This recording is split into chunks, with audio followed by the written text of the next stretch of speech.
Welcome to Subramani. I'm going to talk about two friends of mine. One who recently lost his elder sister, for whom he cared for 65 years of his life and about 68 years of her life. So he had to look after her. She was not capable of looking after herself. She had some physical problems and mental problems.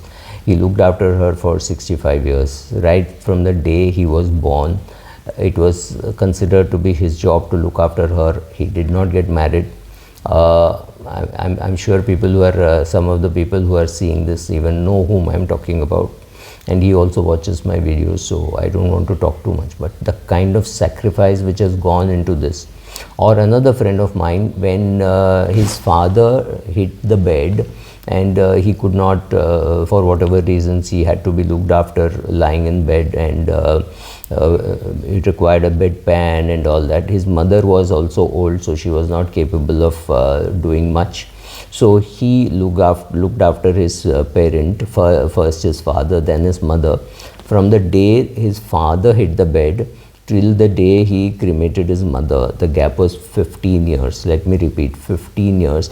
15 years of parental care, and it is not that you are looking after your parents, your whole family is looking after your parents, because biologically we all have one set of parents, so we all have two parents, and if you are married you have four parents, right? And mathematically, statistically speaking, out of the four, one or two will definitely need a longish attention, maybe 7 years, 8 years, kind of a thing.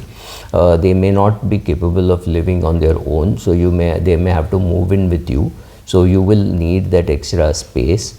Now the question is, at least in my friend's case, when his father hit the bed and required tremendous amount of effort to look after him, he had to cut down on his career at the age of 53. That is the age when you think, 53 to 60 is the age when you think you're going to earn and save and invest the maximum, right? So 7 years to give up of your career, there was absolutely no choice. He had to do it. He shifted to a less demanding job, less travel, and well, he had to join it. It was not that he had too much of a choice, because his wife just couldn't look after, his mother couldn't look after. There was a full-time or a part-time servant who was there, and there would be days when he wouldn't come, so my friend would have to take the day off. So it had to be a less taxing job. We did not involve much of travel outside the city, outside the country, right? So he had to do all that, and as a family they never took a vacation. The four of them could never go till the parents were alive, right? They just could not be left even for a day. Even for his daughter's wedding, he had to get a friend to sit in his house for some time.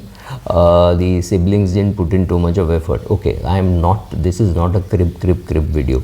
This is just to tell you that all of us in our 50s or 60s at some stage would have experienced looking after a parent, or we would have seen our parents looking after a grandparent, and that is not going to be very easy. So here it is. Do we have a choice of looking after our parents? Well, some people make that choice. In a case with 3-4 siblings, if one sibling is looking after, some of the other siblings just turn a blind eye and say, oh, he is in India, he can do it. I'm in US, how can I do it? And there are some kids who say, okay, my parents, so me and my sibling have to share the burden, or share the looking after. I wouldn't call it a burden at this stage. So I know one lady who comes in from Australia, stays in India for 3 months looking after her parents, because they're 3-4 months, because they're 2-3 siblings, so the 12 gets divided by the number of children. So she takes time off. She says, I can't take my parents to Australia, so she comes here, stays here, she hires a house, stays close to the parents and looks after her parents for 3 months, because that's her responsibility, or 3 or 4 months, right? So it's her responsibility. So first of all, I think we should, this title of this should be The Reality of Caring for Aging Parents. It's going to be a reality for many of us, and we'll have very little choice in what we can do and how we can do. We tend to overdo initially, saying, oh, I can handle everything, and then we realize that we are not capable of handling anything, right? So first of all, it can happen very quickly. I have two friends now struggling with dementia, parents with dementia. One is 67 and one is 69. This is not easy. This is not an age when you expect them to have dementia, and these people could live long. They could live till 95, right? I know an 80-year-old who's got dementia or Alzheimer's, and who struggles because he complains to everybody about his wife not giving him enough food, about misappropriating the money, about hiding his clothes, about not feeding him properly, about he's not very sure whether she's giving him the right medicines. So all kinds of ideas. His brother lost a house to second marriage which he did. He had a brother who married a younger lady who looked after him, and after she died, she just appropriated all the assets or misappropriated all the assets. To me, that's okay, because he couldn't really care what happens to his assets. His children were not interested, so she took away the assets, were looking after him. I'm not getting into right or wrong, but it's very simple that children don't find enough time for the parents. And the parents script saying, oh, even if we go to their house, he's busy on the phone. When he comes here also, he's busy on the phone. So why should I go and live with him in the US? Boss, your problem, whatever you want to do. But these are the problems that I can think of. And I can tell you one thing. Unless you have gone through it, it is impossible to tell you how bad or tough the process is.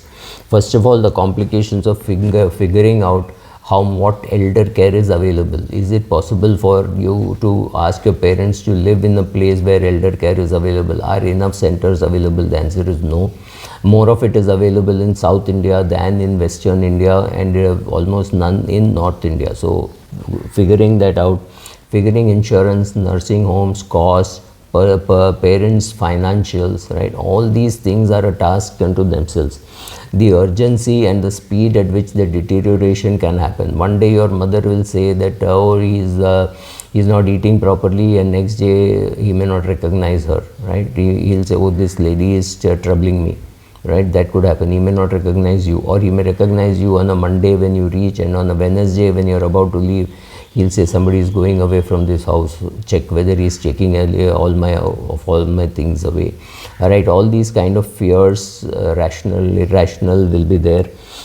Of course, there is going to be pain, there is going to be sorrow, and the burden on the caregiver. If the caregiver is the other parent, you have an 80-year-old father and a 76-year-old mother. The 76-year-old, who is normal, is under tremendous stress. They don't know how much help they should seek, and you do not know how much help they need, right? So finding that out itself takes a long time. Finding out that your father has dementia and therefore he withdrew cash from the bank and left it there, or that he bought a lot of pencils and notebooks and distributed among the staff in the bank, because once upon a time he used to do that. Nothing will tell you that these are cases of dementia, because the world does not recognize dementia as a problem. Dementia is a problem for the caregiver, not even so much for the patient. The patient is, well, a part of his brain is not functioning, or part of her brain is not functioning. That is how it is. So the problem is navigating this world is going to be very difficult. There is no workplace support. You can ask for 2 months leave saying my child is not well.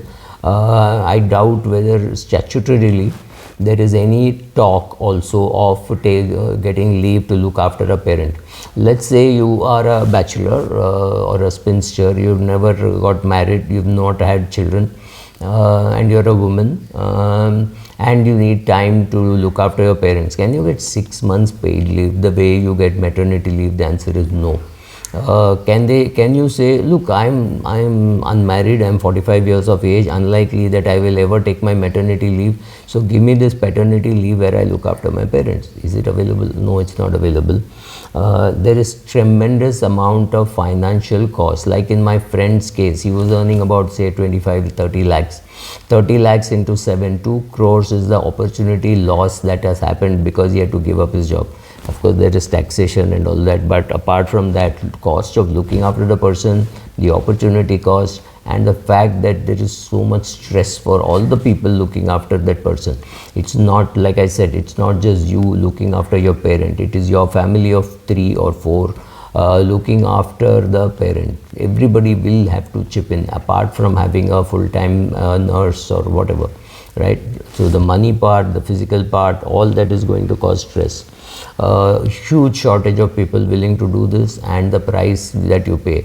The price that normally you would pay even in the senior citizen care is about 25,000 or to 30,000 per person who is there for say 12 hours. So 12 hours would mean about 12,000. So another 12 hours is another maybe 15,000-18,000 because the night shift is more expensive. So that's the kind of cost, and the lack of availability of people. Lack of, I don't think transportation becomes very easy. It's not easy to get an Ola driver to allow a senior citizen who is handicapped to sit behind with the walking stick and with the potential that they could vomit. The Ola driver will go away. So it means you need to have a car and you need to have a driver, because you are not going to be able to drive your parent. Your parent is going to need attention. So here your costs go up because you need to own the car and you need to own the driver. The chances that the person who is giving care actually physically abuses your parents. So you need video cameras to see what's happening, right? What can you do? So first, talk to people who have done it. Develop a checklist saying what all should be there, including financial. If you moved your parent from his or her residence to your residence, make sure that the electricity bill, telephone bill, etc., whatever is getting paid. So make a list of things that you think you need to do, and vet it with some friend. I know friends who have these lists, so if you can, maybe somebody can find it online. Make your list and look after that, right? If your sibling is looking after your parent, please chip in, and don't chip in with advice. Go there and see if you can do some, be useful. Or definitely ask financially, do you need any help? Can I help? Right? If you're staying abroad, don't sit there and say, oh, US, it is so easy to do senior citizen care. If it is, please take your parent and live there. Don't sit there and pontificate what should be done in India. We know what is to be done, so we will do it. Don't worry, right? One way to look at it is, when my friend's mother died, the servant said, aren't you so lucky that you could serve your parents? They lived long and you could serve them. What about me? I lost my parents when I was 7 years old and I got abused. That's one way of looking at it. Have gratitude that God has chosen you to give you a problem which you are able to manage. But be sure that if money is not a constraint, hire people for doing everything. Just giving moral support to your parents itself is going to be pretty taxing. Remember, we are in line, and so whenever I look at my mother having some problems, I look at it and tell my daughter, look, I'm going to be much worse at 85 than what my mother is now, right? So there are times when you have to understand that, well, they looked after you for 18 years. Maybe you have to look after them for 25 years, 30 years. You cannot do one for one and say, look, I can look after you for 18 years. After that, I don't care. So even if I were to start looking after my mother right from today, she's 85, maybe another 18 years, I don't think. She lives independently. She lives in a senior citizen home. Once in a while she stays with my sister, once in a while she stays with me. But she's capable of taking care of herself. But at some stage, your parent will move in with you because you have to take care. If your sibling is taking care, at least go there, offer your money, offer your time, whatever, and be useful. Don't be just critical. Thank you.